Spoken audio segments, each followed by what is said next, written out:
Hello दोस्तों, एजी schooling में आप सभी का स्वागत है। मेरे प्यारे साथियों, राजस्थान बोर्ड एग्जाम 2024 को लेकर हम पढ़ रहे हैं कक्षा 10 की गणित। कक्षा 10 की गणित का एग्जाम 27 मार्च 2024 को होने वाला है। मेरे प्यारे साथियों, आज के हमारे इस वीडियो में हम पढ़ेंगे चैप्टर 5। अध्याय 5 की बात की जाए तो अध्याय 5 है अरिथमेटिक प्रोग्रेशन, जिसको हिंदी में कहते हैं समांतर श्रेणी और शॉर्टकट में एपी। मेरे प्यारे साथियों, कक्षा 10 के पेपर के लिए यह चैप्टर अत्यंत महत्वपूर्ण है, क्योंकि इस चैप्टर से 6 नंबर के 4 प्रश्न आएंगे। और प्रश्नों की बात करें तो वस्तुनिष्ठ प्रकार के 2 प्रश्न होंगे जो कि 2 नंबर के पूछे जाएंगे। एक प्रश्न रिक्त स्थान का आएगा जो कि 1 नंबर का होगा, और दीर्घसूत्रात्मक प्रकार के एक प्रश्न आएगा जो कि 3 नंबर का होगा। तो कुल मिलाकर 6 नंबर के 4 प्रश्न इससे पूछे जाएंगे। मेरे प्यारे साथियों, आज के हमारे इस वीडियो में हम इंपॉर्टेंट पॉइंट्स के बारे में बात करेंगे एपी के, जो कि राजस्थान बोर्ड एग्जाम 2024 के लिए अत्यंत महत्वपूर्ण है। तो साथियों, सबसे पहले बात की जाए, हम लोग बात कर रहे हैं अरिथमेटिक प्रोग्रेशन। और अरिथमेटिक प्रोग्रेशन क्या होती है? एक समांतर श्रेणी होती है, और जहां समांतर श्रेणी की बात आती है तो सबसे पहला सवाल यही पूछा जाता है कि समांतर श्रेणी आखिर है क्या। तो समांतर श्रेणी आखिर है क्या, सबसे पहला पॉइंट हमारे पास यही आता है इंपॉर्टेंट पॉइंट्स में।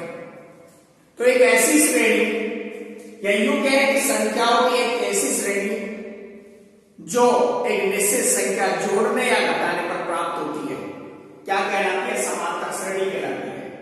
यानी कि क्या कहें हम, ऐसे कहते हैं शॉर्टकट में कि संख्याओं की एक ऐसी श्रेणी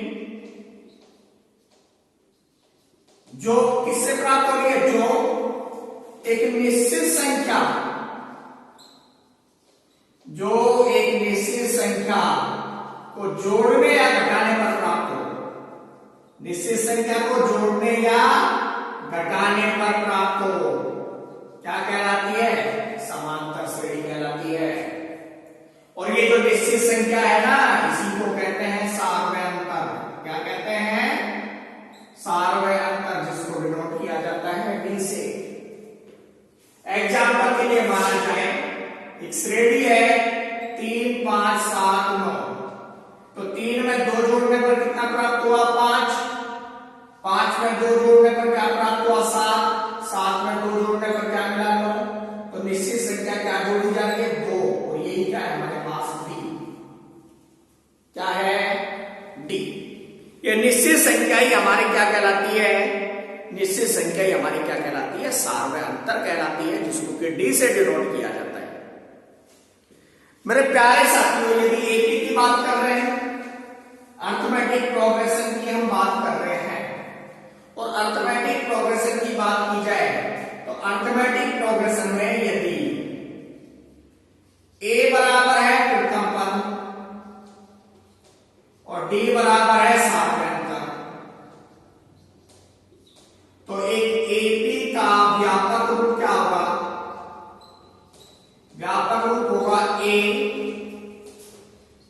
plus d, a plus 2d, a plus 3d up to 100। यहां पर बात करें तो a1 बराबर क्या है? a, यानी कि प्रथम पद a। a2 बराबर क्या है? a प्लस में d।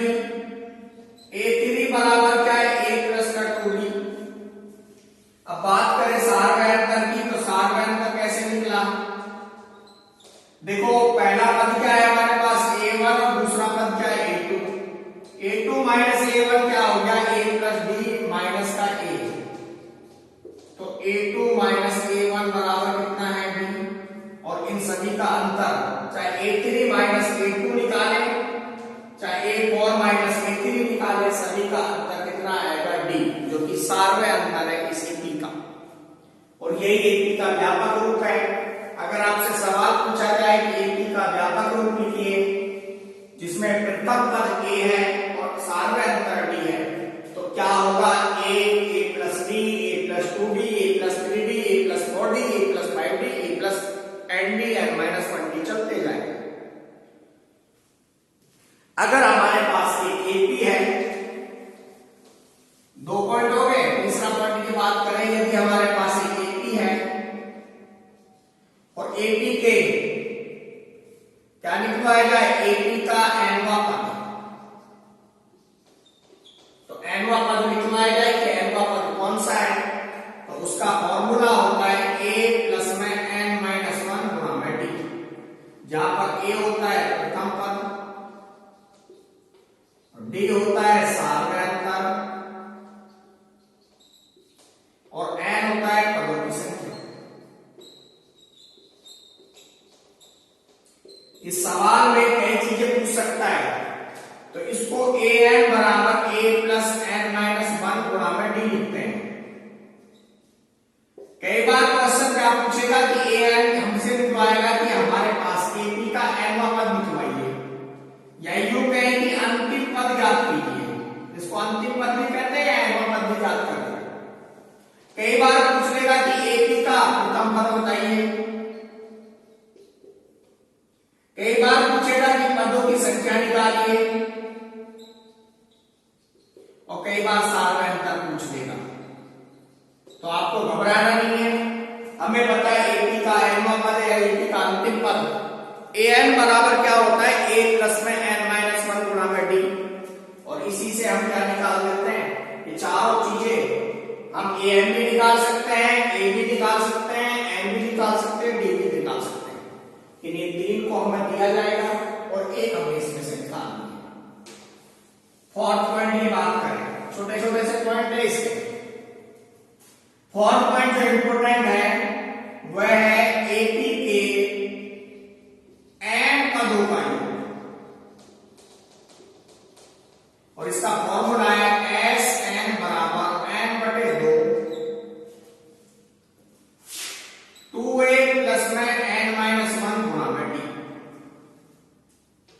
या यूं लिख सकते हैं एन बटे दो ए प्लस एन माइनस वन गुणा में डी, और ये क्या है हमारे पास ए एन, तो इसका फॉर्मूला एन बटे दो ए प्लस में ए एन भी हो सकता है, यानी कि प्रथम पद और अंतिम पद का योग गुणा में पदों की संख्या बटे में दो, क्या होगा, एन पदों का योग किसी भी एपी के। एग्जाम्पल के लिए माना जाए कोई एपी है 3 5 7 9 और पदों की संख्या इसमें कितनी है, 10 है, कितनी है, 10, तो हमें निकालना है एस एन, तो एस एन बराबर क्या होता है, एन बटे दो, 2a प्लस में एन माइनस वन गुणा में डी, यहां पर सार में का डी कितना है, 2, तो n का मान 10 बटे 2, 2 गुणा में 1 कितना है, 3 प्लस में n कितना है, 10 माइनस 1 गुणा में 2, 10 में 2 का भाग दिया तो क्या बचा, 5, 2 किया 6 प्लस में 9 गुणा में 2, 5 और 6 प्लस में 18, 5 गुणा में 24 और 24 बन गया 120, यानी कि ये जो 10 पद है इनका योग कितना आएगा, 120। तो इस तरह से हम एसएन निकालेंगे। कई बार इसी सवाल में आपको एसएन की वैल्यू दे देगा और ए की वैल्यू निकलवा लेगा, तो हम ये फॉर्मूला लगा सकते हैं।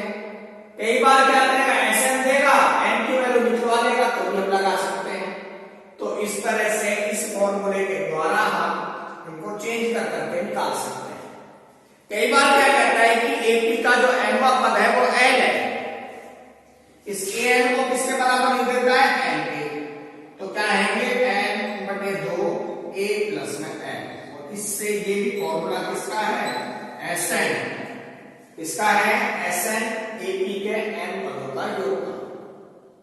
ठीक है, इसके बाद एक और पद है इसका, और एक पॉइंट और इंपॉर्टेंट है एपी के लिए कि यदि हमारे पास तीन संख्याएं हैं, तीन संख्याएं कौन कौन सी है, हमारे पास तीन संख्या है एपी की,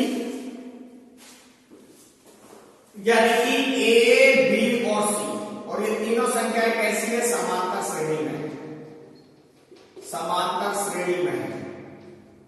तो इन संख्याओं का समांतर माध्य निकालना होगा, तो समांतर माध्य बराबर होगा बी बराबर ए प्लस सी बटे 2।